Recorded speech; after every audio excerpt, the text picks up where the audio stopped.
ang aking pagsamba.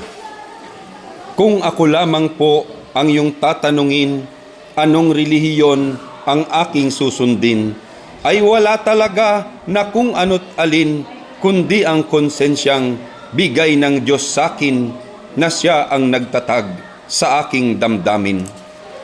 Yaong pagdarasal, laging pagtitika, ang pagrorosaryo, laging pagsisimba, at pangungumpisal ay aanhin mo ba kung budhi may tim at walang konsensya at sa kapwa-tao dulot ay pangamba. Ako ang pinuno ng relihiyon ko at ako lamang din ang kasapi nito, upang kung sa langit kaya'y sa impyerno ako mapapunta, ay di kita kargo sa imbentado kong mga sakramento.